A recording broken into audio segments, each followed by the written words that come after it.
اعوذ باللہ من الشیطان الرجیم بسم اللہ الرحمن الرحیم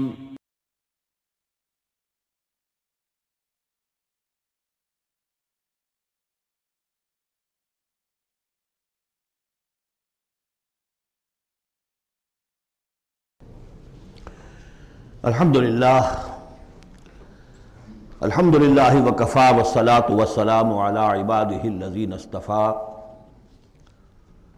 خصوصاً علی افضلہم وخاتم النبیین محمد الامین وعلی آلہ وصحبہ اجمعین اما بعد فقد قال اللہ تبارک وتعالی کما ورد فی سورۃ الشمس اعوذ باللہ من الشیطان الرجیم بسم اللہ الرحمن الرحیم والشمس وضحاها والقمر اذا تلاها والنهار اذا جلاها والليل اذا يغشاها والسماء وما بناها والارض وما طحاها ونفس وما سواها فألهمها فجورها وتقواها قد افلح من زكاها وقد خاب من دساها صدق اللہ العظیم رب اشرح لی صدری ویسر لی امری واحلل عقدۃ من لسانی یفقہوا قولی اللہم ربنا الہمنا رشدنا واعذنا من شرور انفسنا اللہم ارنا الحق حقا وارزقنا اتباعہ وارنا الباطل باطلا وارزقنا اجتنابہ اللہم وفقنا لما تحب وترضى اللہم زک انفسنا فإنک خیر من زکاہا اللہم ربنا آنس وحشتنا فی قبورنا وارحمنا بالقرآن العظیم اللہم اجعلہ لنا اماما ونورا وہدا ورحمہ اللہم ذکرنا منہ ما نسینا وعلمنا منہ ما جہلنا وارزقنا تلاوتہ آناء اللیل وآناء النہار واجعلہ لنا حجتا یا رب العالمین آمین۔ کل میں نے اشارہ کر دیا تھا کہ قرآن حکیم میں سورۃ البلد کے بعد چار جو صورتیں ہیں ان کو ایک مشترک عنوان ان کے لیے میں نے تجویز کیا ہے چہار سورہ نور و ظلمت۔ ان چار صورتوں کے شروع میں قسمیں ہیں، چنانچہ پہلی صورت میں قسموں کا حصہ بہت بڑا ہے، جیسے ہم نے پہلے دیکھا تھا سورہ تکویر میں اذا الشمس کورت سے چل کر 13 آیتیں چلی تھیں، اور اس کے بعد ایک آیت آئی تھی جس پر کہ ان سب چیزوں کو جا کر پھر مرکوز کیا گیا علمت نفس ما احضرت، لیکن سورہ انفطار میں صرف 4 آیتوں کے بعد وہ مضمون آیا اور زیادہ کھل گیا۔ وہی ترتیب یہاں ہے۔ اس میں یہ دیکھیے کہ 8 آیتیں آئیں گی کہ جس میں قسمیں ہیں، اور 2 آیتوں میں پھر جواب القسم ہے، کس بات پر قسم کھائی گئی ہے، اور وہ بڑا مرکزی مضمون ہے، بنیادی مضمون ہے۔ اگلی صورت میں سورۃ اللیل میں قسموں والا حصہ کم ہو جائے گا اور وہ بنیادی مرکزی مضمون مزید کھلے گا۔ پھر اس میں سے جو ایک پہلو ہے اس مضمون کا وہ پھر اپنے نقطۂ عروج کو پہنچے گا سورۃ الضحیٰ میں۔ اس طرح تدریجاً یہ مضمون آگے بڑھ کر مکمل ہو رہا ہے۔ والشمس وضحاها، قسم ہے سورج کی اور اس کی دھوپ کی۔ والقمر اذا تلاها، اور قسم ہے چاند کی جبکہ وہ اس کے پیچھے آتا ہے۔ تلاہا، تلا یتلو، پیچھے آنا، فالو کرنا۔ قرآن مجید کی تلاوت کا لفظ بھی اسی لیے، پڑھنے کے لیے تلاوت کیا ہے کہ آپ اس کے ٹیکسٹ کو فالو کر رہے ہوتے ہیں۔ بسا اوقات انگلی بھی ساتھ چلتی ہوتی ہے، جو زیادہ ماہر نہیں ہوتے ان کو دیکھا ہوگا کہ وہ کہیں ایسا نہ ہو کہ اس سطر کو چھوڑ کے اس پہ آ جائے، انگلی ساتھ چلاتے ہیں۔ اور اسی سے پھر یہ کہ اس کا اس قدر معنی پیدا ہو گئے کہ قرآن مجید پڑھنے کا جو حقیقی مقصد ہے اسے فالو کرنا ہے، اس پر عمل کرنا ہے، اس کا اتباع کرنا ہے۔ اس اعتبار سے بہترین لفظ جو ہے وہ اختیار کیا گیا، لیکن لغوی معنی اس کے کیا ہے؟ کسی کے پیچھے آنا۔ تو قسم ہے سورج کی اور اس کے دھوپ چڑھنے کی، اور قسم ہے چاند کی جبکہ اس کے پیچھے آتا ہے۔ والنہار اذا جلاہا، اور قسم ہے دن کی جبکہ وہ اس کو روشن کر دیتا ہے۔ اگرچہ شکل تو یہ ہے کہ سورج سے دن روشن ہوتا ہے، لیکن یہاں اس میں بہت لطیف نکتہ پیدا کیا ہے کہ دن ہوتا ہے تو ہمیں سورج نظر آتا ہے، تو گویا کہ دن نے سورج کو نمایاں کیا ہے۔ اس لیے کہ آگے اس کا ہم بدن آ رہا ہے واللیل اذا یغشاہا، اور قسم ہے رات کی جب کہ وہ اس کو یعنی سورج کو ڈھانپ لیتی ہے، سورج کو رات نے ڈھانپ لیا، دن نے گویا کہ اس کو نمایاں کر دیا۔ والسماء وما بناہا، اب دیکھیے جوڑے جوڑے آ رہے ہیں یہ، سورج اور چاند، دن اور رات، والسماء وما بناہا، اور قسم ہے آسمان کی اور جو اسے بنایا، تعمیر کیا، والارض وما طحاہا، اور قسم ہے زمین کی جب کہ اس کو پھیلا دیا، بچھا دیا، بچھونا بنا دیا، ونفس وما سواہا، اور قسم ہے نفس انسانی کی اور جو اس کو بنایا اور درست کیا، اس کو نک سک سے درست کیا، اس کا تسویہ کیا، اس کو سنوارا، فَأَلْهَمَهَا فُجُورَهَا وَتَقْوَاهَا، یہاں تک کہ اس کے اندر نیکی اور بدی کا علم الہامی طور پر رکھ دیا، الہام کر دیا اسے، اس کا فجور بھی اور اس کا تقوی بھی۔ اب یہاں قسم کھائی گئی، قد افلح من زکاہا وقد خاب من دساہا، جس نے بھی اپنے نفس کو پاک کر لیا وہ کامیاب ہو گیا، اور جس نے اسے مٹی میں دفن کر دیا وہ ناکام ہو گیا۔ اصل مضمون یہ ہے، مرکزی دو آیات، کہ انسان کے پاس کوئی ایک امانت ہے، اس کا ایک نفس ہے جو اللہ نے اسے دیا ہے۔ اس نفس کو جس نے پاک کر لیا، سنوار لیا، بنا لیا، جس کے لیے ہم مختلف الفاظ استعمال کرتے رہے ہیں، تعمیر سیرت، تعمیر خودی، کریکٹر بلڈنگ، ایک انسان اپنی شخصیت کو بناتا ہے۔ تو جس نے تو صرف بنانا، لیکن اس کے علاوہ پاک کرنا، بنانا اس معنی میں کہ تمام رذائل سے اس کو پاک کیا جائے اور فضائل سے اسے سنوارا جائے، اسے منور کیا جائے، مزین کیا جائے۔ تو جس نے اپنے نفس کو پاک کر لیا، مزین کر لیا، فضائل سے مرصع کر لیا، مسجع کر لیا، وہ کامیاب ہو گیا۔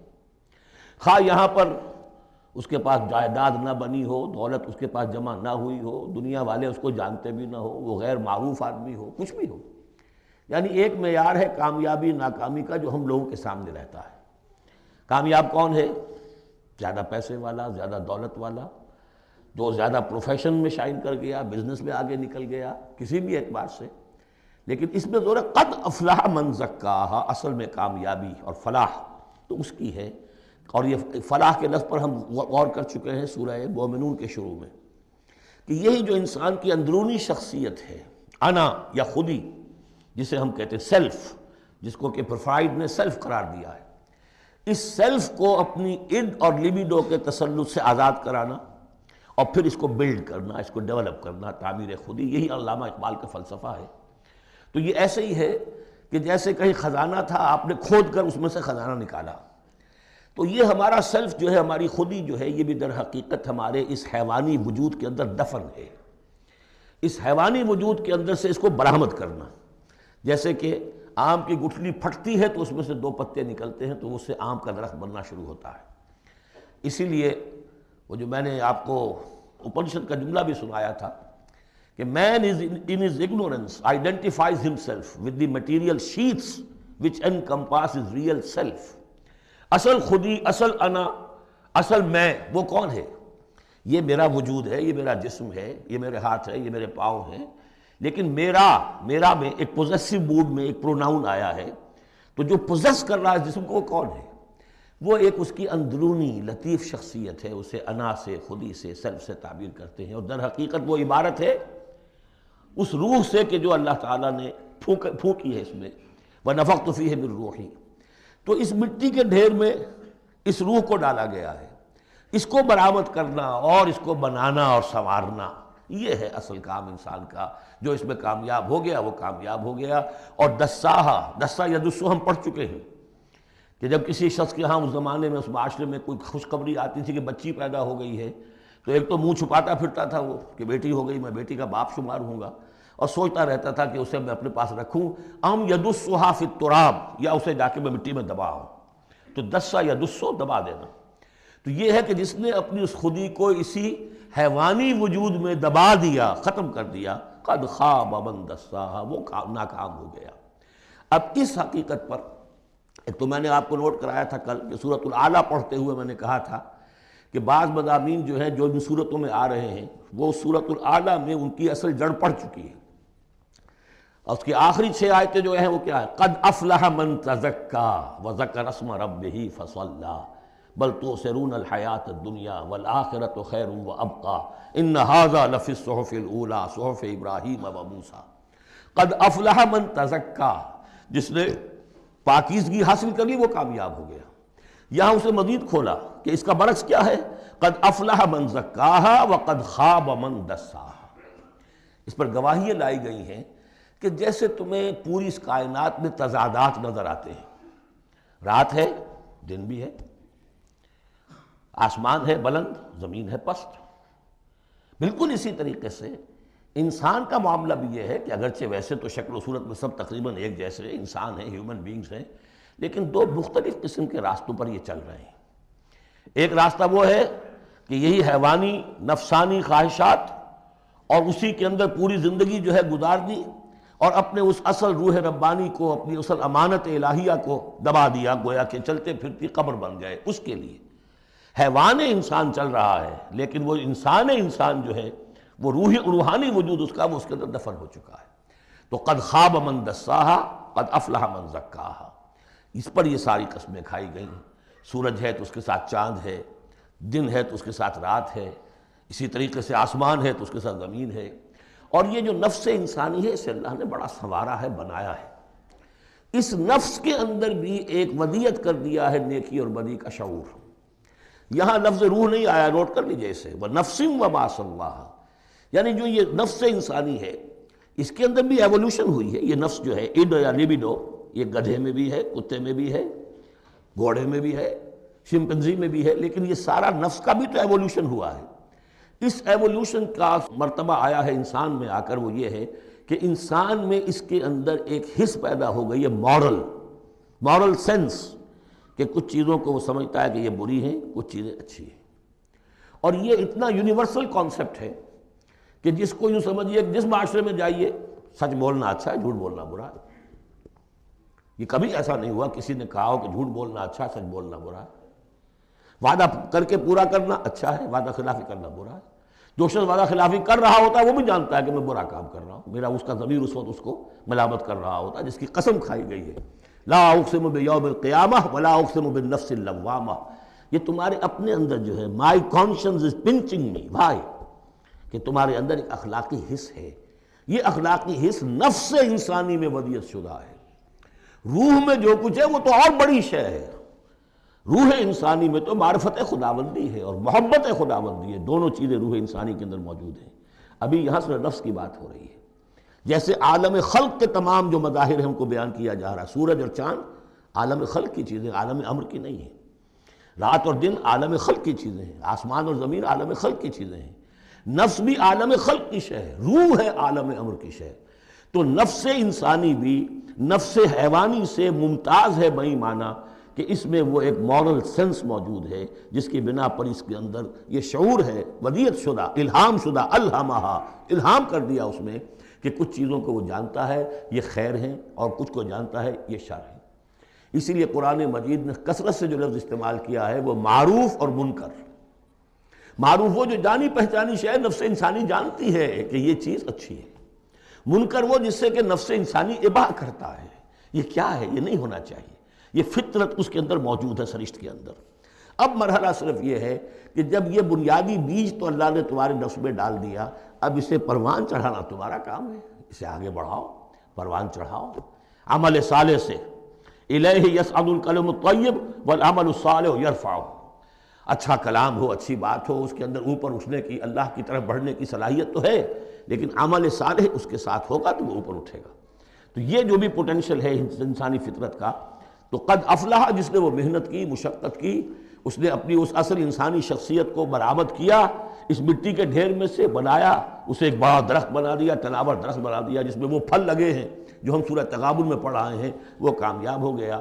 اور جس نے اس کو دبائے رکھا وہ مٹی ہی کی زندگی میں، اور جو جسمانی وجود ہے اسی کے تقاضوں کو پورا کرنے میں لگا رہا، وہ غائب ہو گیا، ناس۔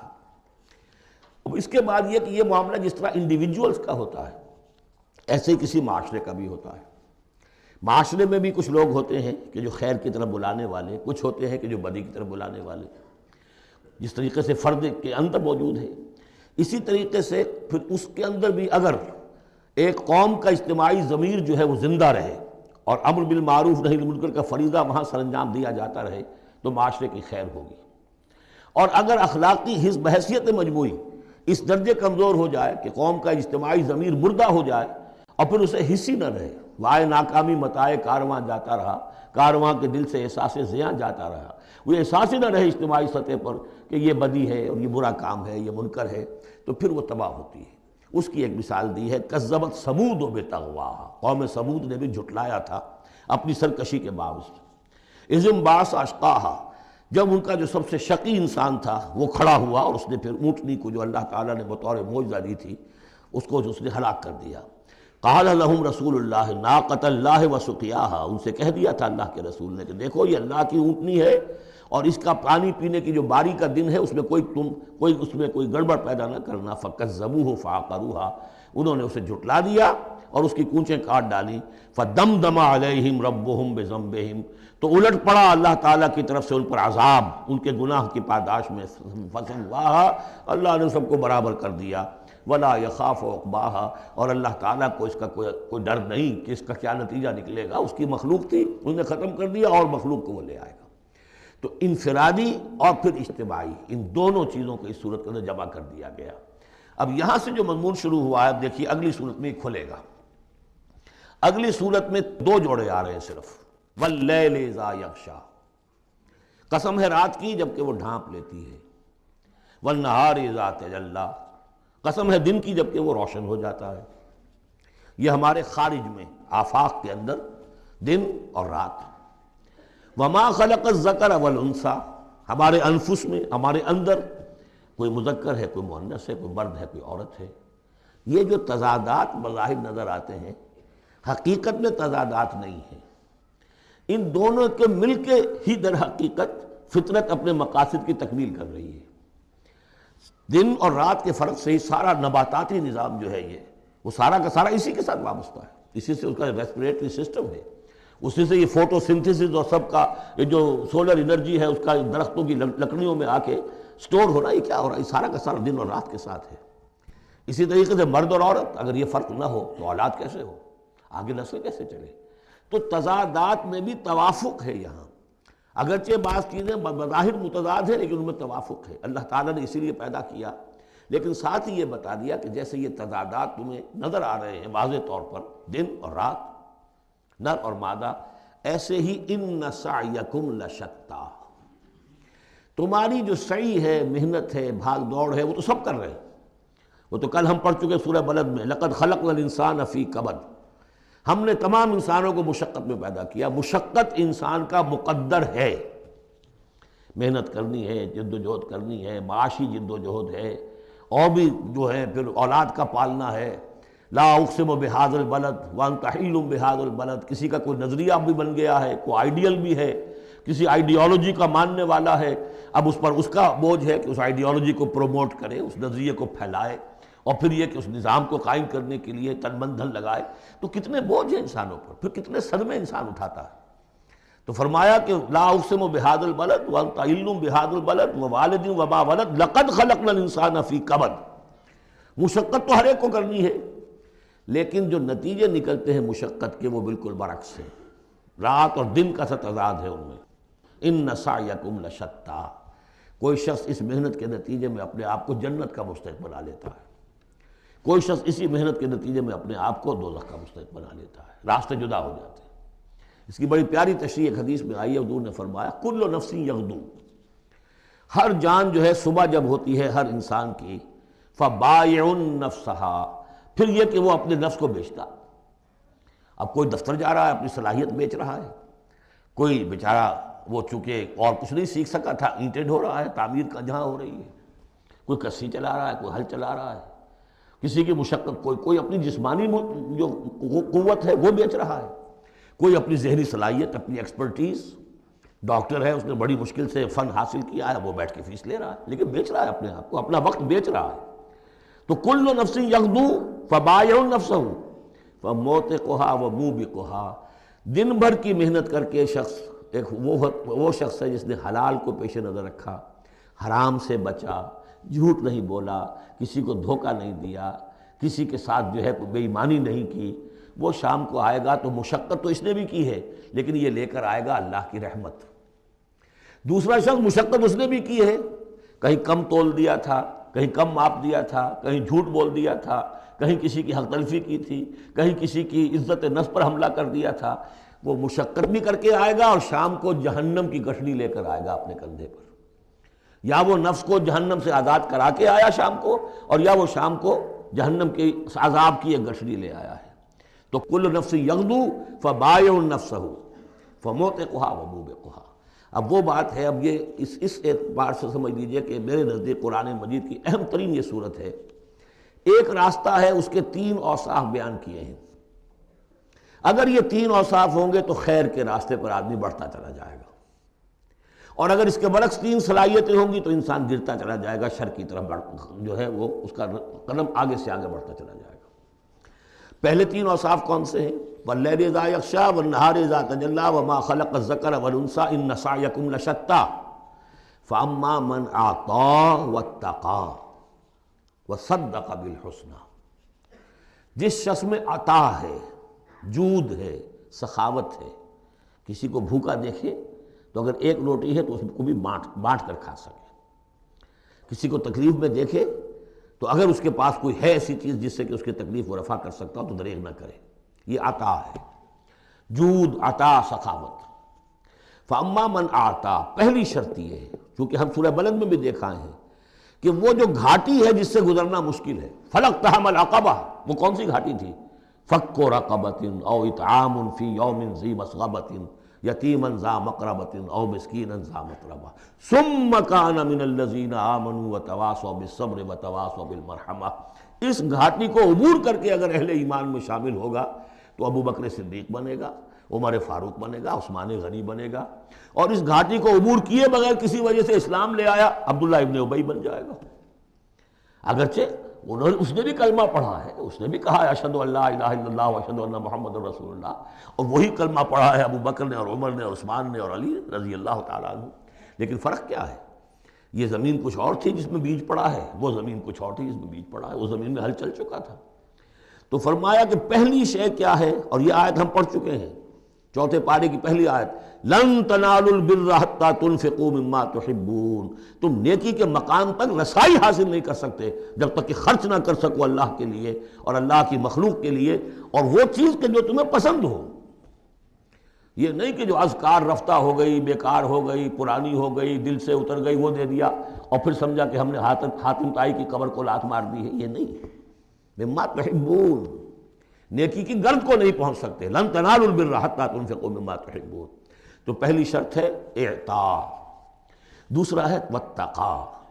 واتقا کیا ہے؟ وہی اخلاقی حس جو ہے وہ اگر بیدار ہے، نتیجہ کیا نکلے گا کہ وہ پھر نیکی کرنا چاہے گا، بدی سے بچے گا۔ وہی فَأَلْهَمَهَا فُجُورَهَا وَتَقْوَاهَا، اگر یہ حس مر نہیں گئی ہے، یہ دفن نہیں ہو گئی ہے، اس کے اوپر حوث جو ہے اس کا غلبہ نہیں ہو گیا ہے، کوئی اور غلط جو ہے انسان کا رجحان اس نے اسے دبا کر نہیں رکھ دیا ہے، تو تقا اس کے اندر ہوگا، میں کسی کا دل نہ دکھا دوں، میں کسی کا حق نہ مار لوں، اس کے اندر ایک احساس ذمہ داری جو ہے وہ موجود رہے گا۔ اور تیسری شرط وَصَدَّقَ بِالْحُسْنَىٰ، جو بھی اچھی بات اس کے سامنے رکھی جائے اور اس کا دل گواہی دے دے کہ ہاں بات ٹھیک ہے، فوراً قبول کرے، تصدیق کرے۔ اس وقت یہ نہ کرے کہ یہ میں اگر مان لوں گا تو فلاں چیز چھوڑنی پڑ جائے گی، یہ اگر مان لوں گا تو فلاں کام کرنا پڑ جائے گا، یہ اگر مان لوں گا تو فلاں شخص ناراض ہو جائے گا، یہ اگر مان لوں گا تو مجھے یہ نقصان ہو جائے گا۔ اگر یہ سوچ کر رک گیا تو فیل ہو جائے گا۔ بلکہ یہ کہ جب دل نے گواہی دے دی کہ ہاں ٹھیک ہے، حق ہے، صحیح ہے، فوراً کہو دیکھیے جی آپ کی یہ بات، یعنی اس کو سمجھیے پریکٹیکلی، اگر آپ کسی بحثی میں بھی مبتلا ہو گئے کسی کے ساتھ، اور پھر یہ ہے کہ آپ نے کسی وقت محسوس بھی کر لیا کہ پلڑا اس کا بھاری ہے، بات اس کی صحیح ہے، لیکن ایک یہ کہ اڑے ہوئے، اب کیسے مان لوں میں کہ میں ہار گیا۔ ایک یہ کہ شخص کہے ٹھیک ہے صاحب آپ کی یہ بات مجھے بالکل لگی ہے، ٹھیک ہے، ابھی اور غور کریں گے، سوچیں گے، چلیں گے آگے اور اس مسئلے پر، لیکن یہ بات آپ کی ٹھیک ہے۔ اس سے انسان کے اندر جو ہے پھر وہ ہم آہنگی پیدا ہوتی ہے، بات آگے بڑھتی ہے۔ لیکن یہاں سمجھ لیجئے کہ بنیادی طور پر یہ 3 اوصاف ہیں، فَأَمَّا مَنْ آتا، بخل نہ ہو، اتقا اور اس کے اندر یہ اخلاقی حس بیدار ہو، نمبر 3 جو اچھی بات سامنے آئے اس کی تصدیق کر دے، فَسَنُيَسِّرُهُ لِلْيُسْرَىٰ، تو ہوتے ہوتے ہم آسانی سے، اب یہ لفظ بھی آ چکا تھا سورہ علق میں، وَنُيَسِّرُكَ لِلْيُسْرَىٰ، میں نے کہا تھا اس لفظ کو یہاں نوٹ کر لیجئے اور یہیں سے یہ بات آگے کھلے گی۔ فَسَنُيَسِّرُهُ لِلْيُسْرَىٰ، جس شخص میں یہ تین اوصاف ہوں گے ہم انہیں رفتہ رفتہ رفتہ رفتہ سب سے اونچی اور سب سے اچھی جو آسانی والی شاید منزل ہے جنت، وہاں پہنچا دیں گے۔ اب اس کے برعکس دیکھیے ترتیب، وَأَمَّا مَن بَخِلَ، اعطاء کے مقابلے میں بخل آ گیا، وَاسْتَغْنَىٰ، بے پرواہ ہے، اسے پرواہ ہی نہیں، دریا کو اپنی موج کی طغیانیوں سے کام، کشتی کسی کی پار ہو یا درمیان رہے، ہمیں سے کیا غرض ہے، وہ تو اپنی اس میں دھن میں لگے جا رہے ہیں، کسی کا دل مسل دیا، کسی کے جذبات کے اوپر جو ہے ٹھیس پہنچا دی، کسی کو کچھ کر دیا، کسی کا مال ہڑپ کر لیا، کسی کو اور کسی طرح سے اس کی عزت کے اوپر جو ہے کوئی حملہ کر دیا، چلے جا رہے۔ استغنا، انہیں یہ احساس ہی نہیں ہے کہ کوئی نیکی اور بری کا معاملہ بھی ہے اور مجھے سیدھے راستے پر چلنا ہے، برائی کے راستے پر نہیں۔ وَكَذَّبَ بِالْحُسْنَىٰ، اچھی بات پیش کی جائے جھٹلا دے، دل گواہی دے چکا ہے کہ بات اچھی ہے لیکن پھر جھٹلا دے، کسی تعصب کی وجہ سے، کسی ضد کی وجہ سے، تکبر کی وجہ سے، ہٹ دھرمی کی وجہ سے، فَسَنُيَسِّرُهُ لِلْعُسْرَىٰ، تو ایسے شخص کو ہم آہستہ آہستہ تدریجاً سب سے بڑی مشکل یعنی جہنم میں پہنچا دیں گے۔ تو یہ گویا کہ اب دو راستے، اِنَّ سَعْيَكُمْ لَشَتَّىٰ، تمہاری جد و جہد جو ہے زندگانی کی، ان کے یہ دو رخ ہیں۔ اگر تو یہ ہے اما من اعطا واتقا وصدق بالحسنى، اگر یہ تینوں چیزیں بتمام و کمال موجود ہوں تو وہ شخص صدیق بنے گا، ابو بکر صدیق بنے گا رضی اللہ تعالیٰ عنہ، ان کے نقش قدم پر چلنے والا ہوگا۔ اور اگر ان تینوں میں کوئی چیز کمی ہے تو کہیں بیچ میں لٹک جائے گا، اور تینوں ہی نہیں ہے تو معلوم ہوا کہ وہ بدترین خلائق ہوگا پھر، جس کا کہ سب سے بڑا کردار جو قرآن مجید میں آتا ہے وہ ابو لہب ہے۔ ابو جہل جو ہے وہ بدترین نہیں تھا، اچھی طرح سمجھ لیجئے، وہ تو جب آج ہم پڑھیں گے، جب سورہ علق آئے گی تب اس کے کردار کا نقشہ سامنے آئے گا۔ اس کی شخصیت بڑی اونچی شخصیت تھی بعض اعتبارات سے، میں سنا چکا ہوں، نے صاف مانا تھا کہ محمد جھوٹ نہیں کہہ رہے، جو کچھ کہہ رہے ہیں صحیح کہہ رہے ہیں، لیکن میں نہیں مان سکتا۔ اس کا مطلب ہے ہمیشہ کے لیے ہم بنو امیہ جو ان کے غلام ہو جائیں گے، بنو ہاشم کے، یہ میرے لیے قبول نہیں۔ صاف تو کہا نا کم سے کم، give the devil his due. اسی طریقے سے جس باطل دین کا وہ علمبردار تھا اس کے لیے اس نے اپنی گردن کٹوائی ہے، قربانی دی ہے اس نے۔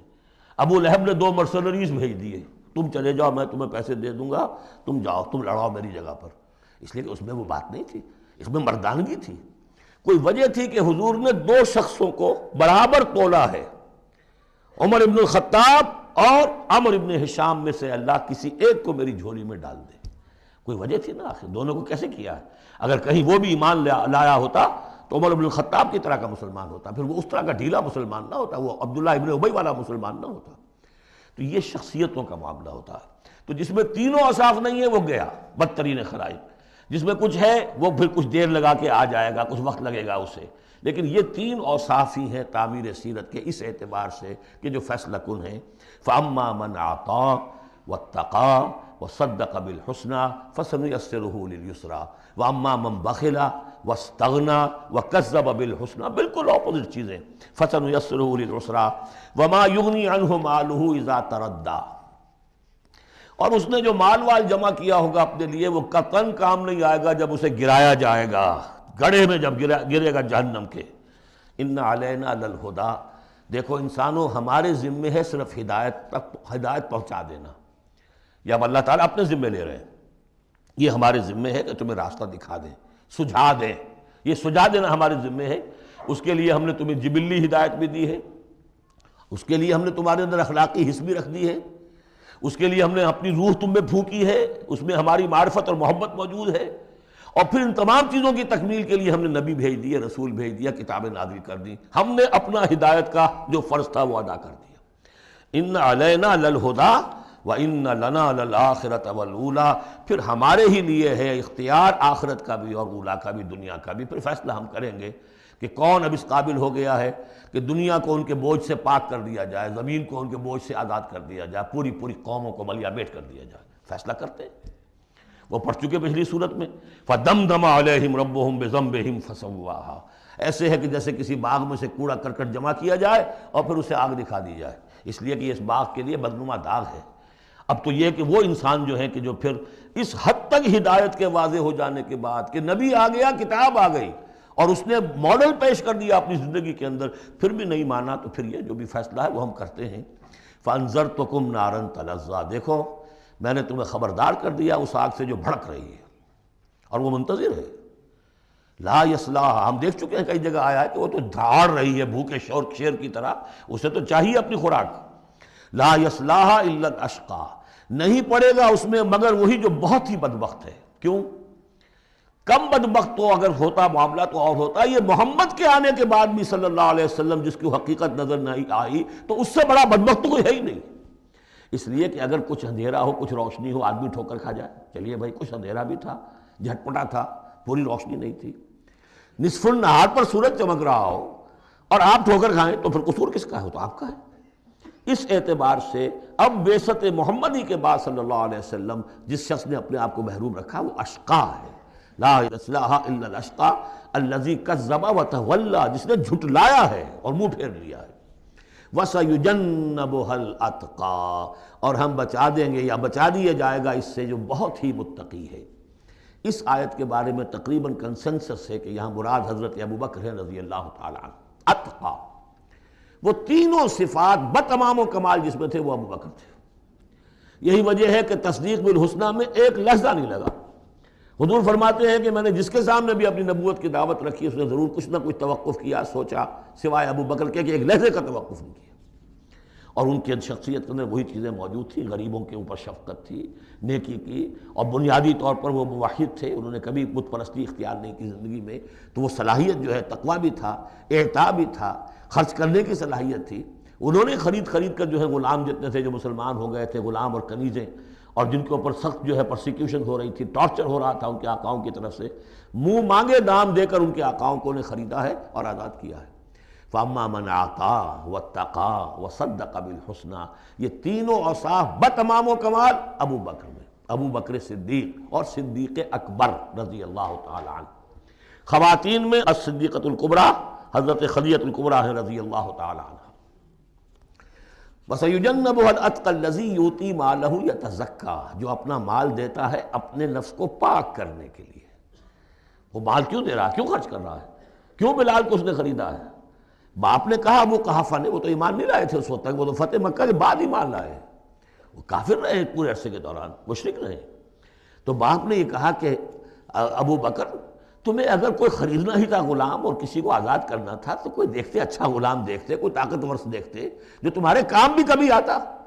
انہیں کیا پتہ تھا کہ ابو بکر تو کسی اور چیز کا طلبگار ہے، اسے کچھ اور چاہیے، اسے کوئی، یعنی جو شخص کسی غلام کو آزاد کر دیتا تھا وہ اس کا مولا رہتا تھا، پھر بھی وہ ایک درجے میں اس کے تابع ہوتا تھا، اس کی بات سنتا تھا، اس کا حمایتی ہوتا تھا۔ اخلاقی طور پہ بھی سمجھ میں آ رہا ہے کہ ایک شخص نے اپنی رقم خرچ کی ہے اور آپ کو خرید کے آزاد کر دیا ہے، تو اب آپ بے دام جو ہے غلام تو ہو گئے نا اس کے، اس لیے کہ یہ کہ وہ غلامی نہیں ہے، مولا کہلاتے تھے وہ، جیسے کہ حضرت زید ابن حارثہ بھی مولا تھے حضور کے، اور اسی طریقے سے اور بھی بہت سے ہیں جن کے بارے میں آتا ہے کہ انہوں نے جو حدیث روایت کی ہے، صوبان رضی اللہ تعالیٰ وہ بھی مولا تھے حضور کے، مولا اس معنی میں۔ تو فرمایا کہ تم نے یہ کیا کیا، کس کو تم نے خریدا اور اتنی بڑی رقم دے دی؟ جو مانگا امیہ ابن خلف نے، وہ بھی حیران رہ گیا، ٹھیک ہے دو۔ الذی یؤتی مالہ یتزکیٰ وما لأحد عندہ من نعمۃ تجزیٰ، اور ایسا نہیں ہے کہ کسی اور کا اس پر کوئی احسان ہو جس کا وہ بدلہ چکا رہا ہو، نہیں، الا ابتغاء وجہ ربہ الاعلیٰ، صرف اپنے بلند و بالا پروردگار کی رضا جوئی کے لیے وہ خرچ کر رہا ہے۔ وَلَسَوْفَ يَرْضَىٰ، اور وہ عنقریب راضی ہو جائے گا۔ یہ عنقریب راضی ہو جائے گا کون؟ اللہ بھی راضی ہو جائے گا اور ابو بکر بھی راضی ہو جائیں گے، رضی اللہ عنہ ورضوا عنہ، جیسے ہم خطبے میں بھی کہتے ہیں رضی اللہ تعالی عنہ وارضاہم، اللہ تعالیٰ بھی راضی ہو جائے ان سے اور اللہ ان کو راضی بھی کر دے، ان کو بھی اتنا اجر و ثواب دے۔ وَلَسَوْفَ يَرْضَىٰ، اور میرے نزدیک یہاں مراد حضرت ابو بکر ہیں، اس کا میں ثبوت آپ کو اگلی صورت میں دوں گا۔ اب دیکھیے پہلی صورت میں آیا تھا قد افلح من زکاہا وقد خواب من دساہا، 8 آیتیں تھیں، وہ تھیں قسموں پر مشتمل، لیکن اصل مضمون کیا تھا؟ نفس انسانی میں نیکی اور بدی کا شعور ودیت کر دیا ہم نے۔ اب جس نے اس کو بنا لیا، سنوار لیا، وہ کامیاب، جس نے اس کو دبا دیا، مٹی میں دفن کر دیا، وہ ناکام۔ اگلی صورت میں آگے راستہ بتا دیا. سنوارنے کا راستہ کیا ہے؟ اعطا، تقوی، تصدیق بالحسنہ. ان عادتوں کو کلٹیویٹ کرو اپنے اندر تو یہ راستہ جو ہے تمہارا جائے گا صدیقیت کی طرف اور اللہ تعالیٰ کی رضا کی طرف. اس کے برعکس اور صاف بخل، استغنا، پرواہ نہیں، کیا خیر کیا شر کوئی پرواہ نہیں. اپنی خواہشات کو پورا کرنا ہے، اپنی اشتہا جو ہے اس کو اس کے شہوت کو پورا کرنا ہے، حرام سے حلال سے اس سے کوئی بحث نہیں. اور یہ کہ بات سچی آئی، اچھی آئی اور دل نے گواہی دے دی پھر بھی اس کو رد کر دیا تو وہ دوسری منزل پہ نکل جاؤ گے. اب یہ جو پہلی منزل تھی اس کا نقطہ عروج کون ہے؟ ایک تو ابو بکر آ گئے اس میں، اور ان سے بلندتر رتبہ کس کا ہے؟ محمد الرسول اللہ صلی اللہ علیہ وسلم، معراج انسانیت. اب جو دو صورتیں آ رہی ہیں ان کا سارا تعلق کلیتاً محمد الرسول اللہ کے ساتھ ہے. یہ سیرت النبی کے اعتبار سے بھی بہت اہم ہیں دو صورتیں. بعض اعتبار سے جو صوفیانہ اس میں مسائل آئے ہیں، اور عام طور پر ہمارے مفسرین، ایسے مفسرین خصوصاً جدید دور کے کچھ ریشنلسٹ قسم کے لوگ، وہ تو ان مطالب کی گرد کو بھی نہیں پہنچے. ہمارے جو پرانے مفسرین ہیں چونکہ ان کا ذوق جو ہے وہ ان کے اندر، وہ ذوق بھی اندر ہے موجود ان کے اسلام کے اور دین کے باطنی حقائق، قرآن کے باطنی حقائق کا، تو میں اس کے حوالے سے چند چیزیں آپ کو بتاؤں گا. سورۃ الضحیٰ کا جو اس کا جو شان نزول ہے وہ یہ ہے کہ کچھ دنوں کے لیے، ایک تو بالکل شروع میں جو رک گئی تھی فترت وحی، اس کے علاوہ پھر ایک موقع آیا ہے کہ کچھ عرصے کے لیے بہت دن گزر گئے حضرت جبرائیل نہیں آئے اور آپ کے اوپر ایک شدید قسم کی جو ہے وہ پریشانی طاری ہو گئی. کچھ لوگوں نے بھی طعنہ دینا شروع کر دیا. کچھ عرصے سے محمد تم نے کوئی نئی وحی نہیں سنائی، کیا ہوا تمہارا شیطان کیا چلا گیا بس اب؟ کوئی ایسا بھی بتایا گیا کہ ایک دفعہ کہیں متواتر کئی راتوں تک آپ رات کو اٹھے نہیں تو کہا وہ تمہارا شیطان تمہیں چھوڑ گیا ہے. کوئی ساتھ کے رہنے والی عورت جو تھی کہ رات میں نے سنی نہیں تمہاری کوئی پڑھنے کی جو تم پڑھا کرتے تھے، شاید شیطان تمہیں چھوڑ گیا ہے. خود آپ کو جس قدر ایک اشتیاق رہتا تھا کہ وہی آئے اور آپ کی وہ روح کو جو ہے مزید اور غذا اور تر و تازگی جو ہے وہ مسلسل ملتی رہے، اس کی وجہ سے یہاں تک آتا ہے کہ حضور فرماتے ہیں کہ اس درجے میں رنج اور غم میں تھا کہ میں سوچتا تھا کہ میں پہاڑ کے اوپر چڑھ کر اپنے آپ کو گرا دوں. بربنائے طب بشری، اس درجے حضور کے اوپر جو ہے یہ شاخ گزر رہا تھا کہ وہی کیسے بند ہو گئی.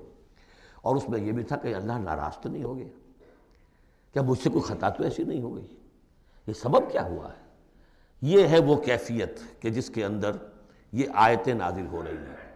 اور اب آپ اس کو سمجھ لیجئے کہ اس کا نفسیاتی اور انسان کی باطنی کیفیات کے ساتھ کیا تعلق ہے. انسان پر دو طرح کی کیفیات طاری ہوتی رہتی ہیں. جیسے میں نے پہلے ایک دفعہ آپ کو بتایا صدیق اور شہید کے درمیان جو فرق ہے بنیادی، کہ کچھ بنیادی طور پر لوگ ایکسٹروورٹس ہوتے ہیں، کچھ بنیادی طور پر انٹروورٹس ہوتے ہیں. ایکسٹروورٹس کھیل کود بھاگ دوڑ، لوگوں سے ملنا جلنا، گفتگو ہے، اسے دھکا دے دیا، اس سے مذاق کر لیا، اسی میں وہ خوش رہتے، بڑے مگن رہتے. تنہائی انہیں کاٹ کھانے کو دوڑتی ہے. اور ایک انٹروورٹس ہوتے ہیں کہ وہ مجلس وغیرہ کو نہیں ہوتا، اپنے تنہائی میں کہیں بیٹھے ہیں، غور و فکر کر رہے ہیں، سوچ بچار کر رہے ہیں. انہیں وہ مجلس سے زیادہ اپنا گوشہ تنہائی جو ہے وہ زیادہ عزیز ہوتا ہے. تو یہ دو مزاج اللہ نے بنائے ہیں. اسی طرح ہر انسان کے اوپر آلٹرنیٹلی کچھ کیفیات آتی ہیں جس کو ہم کہتے ہیں میرا موڈ آف ہے. ایک طرح کا قبض سا ہو جاتا ہے طبیعت میں بندش سی ہوتی ہے. کسی وقت اسی شخص کے اندر پھر انشراح سا ہو جاتا ہے، پھر ہنسنے بولنے کو جی چاہتا ہے، گفتگو کرنے کو جی چاہتا ہے. تو یہ کیفیت جب انسان کی روحانی زندگی سے متعلق ہو جائے تو اس کو پھر صوفیہ نے نام دیا قبض اور بسط. کبھی طبیعت میں انشراح ہے، انبساط ہے، طبیعت جو ہے وہ آمادہ ہے، ہر چیز میں روشنی کا پہلو آدمی دیکھ رہا ہے. ہر چیز کے اندر آپ کو معلوم ہے ایک تاریک رخ بھی ہوتا ہے کسی معاملے کا اور روشن رخ بھی ہوتا ہے. اس وقت انسان روشن رخ کو دیکھتا ہے. اور ایک وقت میں آتا ہے کہ طبیعت میں بندش سی لگ گئی ہے، جیسے اندر کوئی پکڑ لیا کسی نے. اب طبیعت جو ہے وہ بھی اپنے اندر وہ انقباض محسوس کر رہی ہے اور پھر آدمی پیسیمسٹک ہو جاتا ہے، نا امید سا ہوتا ہے، پھر اسے ہر معاملے کا تاریک پہلو زیادہ نظر آنے لگتا ہے. تو یہ قبض اور بسط کی کیفیات ہیں. جب کبھی قبض کی کیفیت ہو، قاضی ثناء اللہ پانی پتی رحمۃ اللہ علیہ نے تفسیر مظہری میں لکھا ہے کہ قبض کی کیفیت میں اس صورت کا پڑھنا تریاق ہے. جس طرح حضور صلی اللہ علیہ وسلم کے لیے گویا کہ اس وقت جو وحی کا بند ہو جانا تھا وہ گویا کہ ایک طرح کے انقباض اور قبض کی کیفیت پیدا ہوئی تھی. اس میں اب اللہ تعالیٰ فرما رہے ہیں والضحیٰ، قسم ہے دن کے دھوپ چڑھنے کے وقت کی، واللیل اذا سجا، اور قسم ہے رات کی جب کہ وہ چھا جائے. یا ساکن ہو جائے. سجا کے دونوں معنی ہے سکون. اب دیکھیے ان دونوں کو کیوں لائے؟ اس لیے کہ صبح ہے، حرکت ہے، برکت ہے، چلنا ہے، دوڑنا ہے، ہر شخص جا رہا ہے، ادھر جا رہا ہے، ادھر جا رہا ہے. رات کو سکون ہو گیا، تاریکی چھا گئی اور شور ہنگامہ ختم ہو گیا. لیکن یہ رات اور دن دونوں ضروری ہیں انسان کے لیے. یہاں کا نظام چلانے کے لیے اگر رات ہی رات ہوتی تب بھی یہ دنیا نہ چلتی، اور دن ہی دن ہوتا تب بھی نہ چلتا. تو رات بھی ضروری ہے. اسی طریقے سے نفس انسانی کے لیے کبھی کبھی قبض کا وقفہ بھی ضروری ہے. آپ اسے یہ نہ سمجھیں کہ اللہ تعالیٰ ناراض ہو گیا، یہ بھی ہماری تربیت کا ایک یوں سمجھیے کہ ایک جز ہے. ما ودعک ربک وما قلی، آپ کے رب نے آپ کو رخصت نہیں کیا ہے، نہ ہی وہ آپ سے ناراض ہوا ہے. وَلَلْآخِرَةُ خَيْرٌ لَكَ مِنَ الْأُولَىٰ، اور اس کے بعد جو وقت آئے گا اس قبض کے بعد وہ پہلی سے بھی بہتر ہوگا. اور میں حیران ہوتا ہوں کہ کیسے غالب نے وہ بات کہی ہے کہ جو بالکل ترجمانی ہے اس کی، رکتی ہے میری تباہ تو ہوتی ہے رواں اور. یعنی یہ کہ جب میری طبیعت کے اوپر کبھی کبھی رکاوٹ سی آ جاتی ہے، اب شعر جو ہیں اچھے نازل نہیں ہو رہے، لیکن جب وہ رکاوٹ سے میں نکلتا ہوں، اس قبض سے نکلتا ہوں، رکتی ہے میری تباہ تو ہوتی ہے رواں اور. اس لیے کہ اس قبض کے بعد جب مرحلہ آتا ہے انبساط کا اور انشراح کا، تو وہ ایک قدم آگے ہوتا ہے آدمی، اس پہلی کیفیت سے ایک درجہ جو ہے اس کا بڑھ چکا ہوتا ہے. وَلَلْآخِرَةُ خَيْرٌ لَكَ مِنَ الْأُولَىٰ، یقیناً پچھلی ہر گھڑی، ہر ساعت اور ہر قبض کے بعد آنے والا انبساط آپ کے لیے پہلے سے اونچا درجہ لے کر آئے گا. وَلَسَوْفَ يُعْطِيكَ رَبُّكَ فَتَرْضَىٰ، ان قریب آپ کا رب آپ کو اتنا کچھ دے گا، اتنا کچھ دے گا، آپ کی محنتوں کے وہ نتائج سامنے آئیں گے کہ آپ راضی ہو جائیں گے. اب دیکھیے پچھلی صورت ختم ہوئی تھی وَلَسَوْفَ يَرْضَىٰ، یہاں ہے وَلَسَوْفَ يُعْطِيكَ رَبُّكَ فَتَرْضَىٰ. صرف ضمیر کا فرق ہے، کیونکہ صدیق پر وحی نہیں آتی، براہ راست خطاب نہیں کیا جا سکتا، وہاں وہ صیغہ جو ہے وہ غائب کا ہے وَلَسَوْفَ يَرْضَىٰ. اور چونکہ نبی وہ ہے جس پر وحی آ رہی ہے، براہ راست مخاطب ہے، تو فَلَسَوْفَ يُعْطِيكَ رَبُّكَ فَتَرْضَىٰ، آپ کا رب اتنا کچھ دے گا کہ آپ راضی ہو جائیں گے. اب یہ کہ اسی قبض کی حالت میں پھر اللہ تعالیٰ اپنے احسان جتا رہا ہے، اور یہ بہترین ہے. کبھی طبیعت پر ڈپریشن ہو اس طرح کی اور قبض کی کیفیت ہو تو آدمی یاد کرے کس کس مرحلے پر اللہ نے میری دستگیری فرمائی، کن کن مراحل پر اللہ تعالیٰ نے مجھے مشکلات سے نکالا. اس سے وہ حوصلہ بڑھتا ہے. اور اس کو بھی سمجھیے کہ اسی انداز میں علم یجد کا یتیماً فآویٰ، یہ سیرت النبی کے بڑے اہم حصے ہیں جو اس میں آ گئے ہیں. آپ کی پیدائش یتیمی میں، پوسٹیومس چائلڈ، باپ تو پہلے فوت ہو چکا ہے، 6 سال کی عمر میں والدہ گئی، 8 سال کی عمر میں دادا گئے.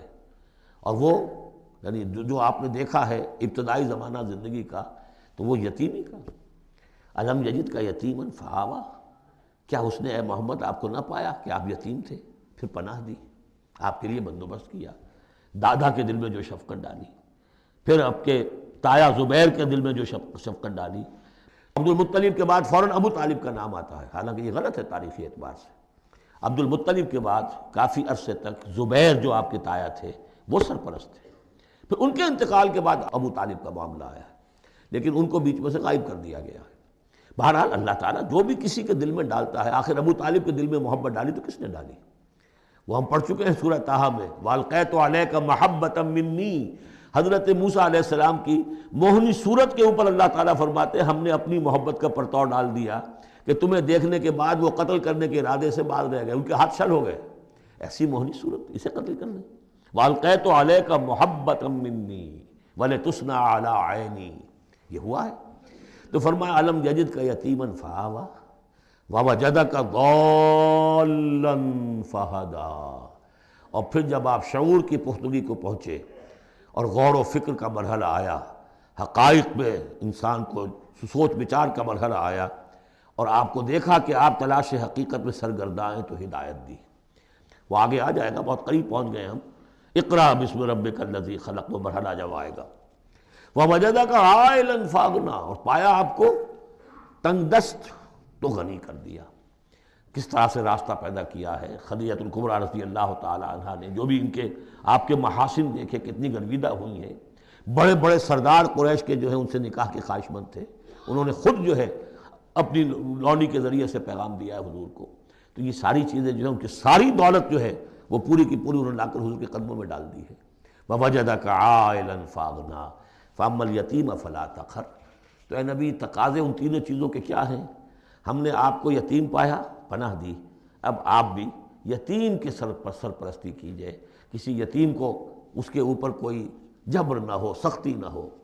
وَأَمَّا السَّائِلَ فَلَا تَنْهَرْ، اور آپ جب کہ تلاش حقیقت میں سرگرداں تھے تو ہم نے آپ کو ہدایت دی، اسی طریقے سے اب آپ کو بھی کوئی شخص سائل بن کر آپ کے پاس آئے، سوال کرے، اسے جھڑکنا نہیں ہے۔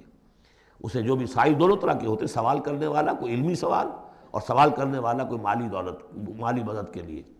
وَأَمَّا بِنِعْمَةِ رَبِّكَ فَحَدِّثْ، اور جو ہدایت تمہیں دی ہے ہم نے، اب اسے عام کرو، یہ نعمت ہے، آپ کے رب کا انعام ہے، یہ ہدایت جو آپ کو عطا ہوئی ہے، اس کو بیان کرو۔ اس کے بیان کرنے میں یہ بھی ہے کہ اللہ کے انعامات کا چرچا انسان کرے اس کا شکر ادا کرنے کے لیے، اور یہ بھی ہے کہ اس کو پھیلائے اور عام کرے، دوسروں تک پہنچائے، ورنہ وہ بخل ہو جائے گا کہ وہ دولت جو ہے ہدایت کی، اس کو آدمی صرف اپنی ذات تک محدود رکھے اور اس کا جو خیر ہے وہ دوسروں تک نہ پہنچائے۔ سورۃ الانشراح، بسم اللہ الرحمن الرحیم۔ الم نشرح لک صدرک ووضعنا عنک وزرک الذی انقض ظہرک ورفعنا لک ذکرک۔ کیا ہم نے آپ کے لیے آپ کے سینے کو کھول نہیں دیا، انشراح نہیں دے دیا آپ کو، اور آپ پر جو ایک بوجھ پڑا ہوا تھا وہ اٹھا نہیں لیا۔ الذی انقض ظہرک، جو آپ کی کمر کو دوہرے کیے دے رہا تھا، توڑے دے رہا تھا۔ ورفعنا لک ذکرک، اور ہم نے آپ کے ذکر کو بلند کر دیا۔ فإن مع العسر یسرا ان مع العسر یسرا، تو یقیناً مشکل کے ساتھ ہی آسانی ہے، یقیناً مشکل کے ساتھ ہی آسانی ہے۔ فإذا فرغت فانصب وإلى ربك فارغب، تو جب آپ فارغ ہو جائیں تو پھر یہ کہ خوب کمر کس لیجئے، محنت کیجئے اور اپنے رب کی طرف راغب ہو جائیے۔ یہ مشکلات القرآن میں سے ہے۔ عام طور پر سمجھتے ہیں لوگ کہ جو مشقتیں تھیں دعوت و تبلیغ میں، اور جو آپ کے اوپر جو لوگ فکرے چست کر رہے تھے اس کی وجہ سے آپ کو یہ رنج ہو رہا تھا، تو یہاں اصل میں یہ بات نہیں ہے، وہ بھی ہے اپنی جگہ پر، حقیقت میں بات کون سی ہے؟ اور کیونکہ یہ بھی معلوم ہے کہ یہ بالکل ابتدائی زمانے کی صورتیں ہیں، لہذا اس دور میں تو ابھی اس طریقے کا جو ہے کوئی بہت زیادہ پرسیکیوشن بھی نہیں تھی، بہت زیادہ مخالفت بھی نہیں تھی، اس سے کہیں زیادہ بڑے مراحل سے آپ کو گزرنا پڑا ہے۔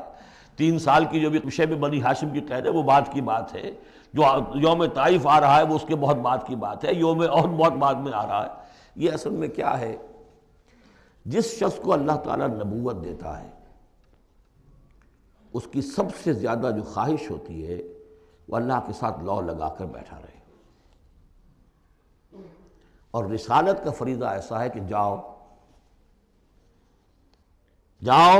خلق خدا کو ہدایت کا راستہ دکھاؤ۔ اب کہاں وہ کیفیت؟ دن ڈھونڈتا ہے پھر وہی فرصت کے رات دن بیٹھے رہے تصور جانا کیے ہوئے، کہاں اللہ کی طرف رخ کر کے اللہ کا بندہ کھڑا ہے رات کے وقت، کیا اس کی کیفیت ہے، اس کے قلب کی، اس کی روح کی، کیا انشراح ہے، کیا انبساط ہے، کن بلندیوں پر اس وقت وہ ہے، کس روحانی وسعتوں کے اندر جو ہے وہ اس وقت تیراکی کر رہا ہے، اور کب جا رہے کسی نے کہہ دیا پاگل ہے، کسی نے کہہ دیا کہ یہ تو مجنون ہے، دیکھو ذرا یہ شخص ہے جو کہتا ہے آپ کے معبودوں کو کہ یہ غلط ہے۔ اب اس کا ایک تقدر ہو رہا ہے دل کے اوپر، کہاں وہ کیفیت؟ علامہ اقبال نے اسے لکھا ہے، 4th لیکچر ہے ان کا جو خطبات میں سے، شیخ عبد القدوس گنگوہی رحمۃ اللہ علیہ کا قول دیا ہے۔ وہ کہیں کسی کیفیت میں بیٹھے ہوئے تھے، اسی طرح مراقبے میں، اچانک اقامت کی آواز آ گئی، اب جماعت کھڑی ہو رہی ہے، تو وہ آ رہا ہے، کھڑا ہونا ہے، تو نماز میں تو جانا ہے، تو کہا کیا، جھنجھلا کر کہا، حضوری سے نکال کر دربانی میں کھڑا کر دیا۔ اس وقت جس مراقبے کی کیفیت میں میں تھا وہ تو حضوری کی کیفیت مجھے حاصل تھی، اب میں دربانی میں آ گیا ہوں۔ یہاں پر نماز تو آپ پڑھیں گے تو امام کے پیچھے پڑھیں گے، اس نے کہا اللہ اکبر تو کرنا ہی ہے رکوع، چاہے ابھی آپ کے دل چاہ رہا ہے اور قرآن پڑھا جائے تو کیسے ہوگا، تو اس کا حکم ماننا آپ نے۔ آپ چاہ رہے ہیں سجدے میں پڑے رہیں ابھی سر نہ اٹھائیں، لیکن وہ تو کہے گا اللہ اکبر، تو سر آپ نے اٹھانا ہی ہے۔ تو وہ ایک اور نظام ہے، وہ نظام با جماعت ہے، اس سے ایک جماعت کی تشکیل جو ہے وہ مطلوب ہے، اور ایک ہے انسان کا اپنا روحانی طرف ہو، اس کے کچھ اور تقاضے ہوتے ہیں۔ تو جیسے حضرت موسیٰ سے کہا گیا، ہر دفعہ آپ نے دیکھا اذهب الى فرعون انه طغى، اور وہ اگر وہیں پر رہتے، ڈیرا لگا دیتے، ہر وقت گفتگو ہو رہی ہے، مخاطبہ مکالمہ مل رہا ہے، تو جو لذت اس میں تھی، اس کے اندر جو ہے وہ جو مشقت ہے وہ یہ تھی۔ رفتہ رفتہ پھر آپ کا مزاج اس کا خوگر ہوا ہے، اور پھر یہ کہ جب اللہ تعالیٰ نے اس میں بہت سے لوگوں کو بھی شامل کر دیا، پھر وہ جو تسکین پیدا ہوئی کہ ایک شخص وہ ہوتا ہے جو اکیلا، اس کو مولانا روم نے بڑی خوبصورتی سے بارش کا ایک بتایا ہے مثال، کہ بارش میں ایک مرحلہ ہوتا ہے کہ سمندر سے بخارات اوپر جا رہے ہیں، نہایت صاف شفاف، اس میں تو کوئی قدورت نہیں ہوتی، وہ تو ڈسٹلڈ واٹر جا رہا ہے، وہ اوپر گیا، پھر وہ گیا، اس نے بارش کی شکل اختیار کی، جب بارش بن کر وہ گرا ہے تو اس نے اب فضا کو بھی دھو دیا، تو فضا کی قدورت اپنے اندر لی نا، فضا کو صاف کر کے وہ آیا نیچے، زمین کا بھی گند صاف کرتا ہے، صاف کر کے اور وہ گند لے کے دریا میں شامل ہوا، اور پھر گیا اور سمندر میں جا کر گند اس نے وہاں چھوڑا، پھر وہ پاک ہو کر صاف ہو کر بڑی ہی یعنی لطیف شکل میں پھر یہ ہو رہی ہے، یہ ہے ایک سیر الی اللہ، اللہ کی طرف بڑھا جا رہا ہے، رات کو اللہ کا بندہ کھڑا ہے اور اللہ سے مناجات ہو رہی ہے، یہ وہ ہے بخارات کا اوپر اٹھنا، نہایت پاکیزہ لطیف کیفیت۔ اور جب آپ آئے ہیں تو بارش کے مانند ہے، اب آپ دھو رہے ہیں، تو جو دھو رہے ہیں اس سے خود اپنے آپ کو بھی تقدر ہوتا ہے، کسی نے کچھ کہہ دیا، کسی نے کچھ کہہ دیا، کسی نے کچھ کہہ دیا، کسی نے فکرہ چست کر دیا، اب آپ کو ضرورت ہے کہ پھر ذرا اپنے آپ کو بھی صاف کریں دوبارہ، پھر رات کو کھڑے ہو جائیں۔ سیر الی اللہ، سیر فی اللہ، سیر عن اللہ الی اللہ، یہ جو ہے جو تبلیغ کا اور فریضہ رسالت ہے، یہ بھی سیر الی اللہ ہے نتیجے کے اعتبار سے، لیکن اس وقت عن اللہ ہے، اللہ کی طرف تو پشت ہو گئی۔ اب دیکھیے جب آپ نماز میں کھڑے ہیں تو رخ کدھر ہے؟ اللہ کی طرف، جا رہے ہیں تبلیغ کے لیے تو اللہ کی طرف تو پشت ہو گئی، اب تو آپ جا رہے ہیں تو خلق کی طرف آپ کا رخ ہے، اللہ کی طرف تو پشت ہے۔ اس حوالے سے وہ عروج ہے، یہ نزول ہے، اور یہ نزول جو ہے یہ بڑا شاخ گزرتا ہے کسی ایسے شخص پر جسے عروج کی لذت حاصل ہو گئی ہو۔ یہ ہے وہ سختی، الم نشرح لک صدرک ووضعنا عنک وزرک الذی انقض ظہرک ورفعنا لک ذکرک فإن مع العسر یسرا ان مع العسر یسرا فإذا فرغت فانصب۔ اے نبی وہ وقت آ جائے گا، آپ اپنے اس فرض منصبی سے جب فارغ ہو جائیں گے، جب اللہ کا دین غالب آ جائے گا، پھر آپ یکسو ہو کر وہ جو آخر میں آیا اذا جاء نصر اللہ والفتح ورأيت الناس يدخلون في دين الله افواجا فسبح بحمد ربك واستغفر انه كان توابا، پھر آپ ہمہ تن ہمہ وقت اسی کام میں لگ جائیے۔ اور اسی لیے حضور نے اس وقت آخری فیصلہ کیا، اللہم فی الرفیق الاعلی، بس اب میں فارغ ہوا اور اب میں مزید تاخیر نہیں چاہتا۔ حالانکہ نبیوں کو یہ آپشن ملتا ہے، اگر آپ ابھی چاہیں تو اور رہ سکتے ہیں دنیا میں، یہ آپشن ملا ہے۔ چنانچہ حضور نے اپنے مرض وفات میں جو خبر دی آ کر، جب آپ نے نماز پڑھائی ہے، بیماری میں ذرا سی کمی ہوئی تھی، باہر آپ آئے ہیں، حضرت ابوبکر نماز پڑھا رہے تھے، حضرت ابوبکر کے پاس جا کر آپ جو ہے بیٹھ گئے، اب حضرت ابوبکر جو ہے وہ اقتداء کر رہے ہیں حضور کی، اور پوری جماعت کر رہی ہے اقتداء حضرت ابوبکر کی، یہ نماز ہے، آخری باجماعت نماز۔ اس میں حضور نے فرمایا اللہ نے اپنے بندے کو ایک آپشن دی ہے، ایک اختیار دیا ہے، وہ چاہے تو، اب جو ایگزیکٹ الفاظ یاد نہیں ہے، نتیجہ اس کا یہی ہے کہ چاہے تو ابھی دنیا میں اور رہے، تو بندے نے اللہ کو قبول کر لیا ہے۔ حضرت ابوبکر رو پڑے، اور لوگ حیران ہوئے، رو کیوں رہے ہیں، یہ تو کوئی بات ایسی ہے نہیں۔ ان کے سمجھ میں آ گیا تھا کہ آپ نے اپنے انتقال کی خبر کر ہمیں دے دی۔ تو یہ فیصلہ اللہم فی الرفیق الاعلی، یہ جو شاخ گزر رہا تھا نا، یہ دنیا کے اندر معاملہ دعوت و تبلیغ، یہ اس روحانی جو ربط ہوتا ہے اللہ کے ساتھ، اس کے اعتبار سے اس میں رکھنا پڑتا ہے، کہاں وہ کیفیت، کہاں یہ کیفیت۔ اور اس کی وجہ سے جلدی آپ نے فرمائی، میں سمجھتا ہوں کہ اگر ابھی جو لوگ، یہ اتنا عظیم انقلاب برپا ہوا تھا عرب میں، اور یہ رأیت الناس یدخلون فی دین اللہ افواجا، ان کی ابھی بڑی تربیت کی ضرورت تھی۔ یہ تربیت کے مراحل ابھی ان کے پورے نہیں ہوئے تھے، یہ تو صرف مکہ اور مدینہ کے لوگ تھے جو آپ کی تربیت سے اس طریقے سے بہرہ اندوز ہوئے اور ان مستفید ہوئے۔ یہ جو پورا عرب جو ہے ایمان لے آیا، اور ان کو تو آپ کی تربیت کا ابھی وقت نہیں ملا۔ بہرحال جب یہ کام ہو چکے گا اے محمد، تو بس پھر آپ ہمہ تن ہمہ وقت اللہ کی طرف متوجہ ہو جائیے۔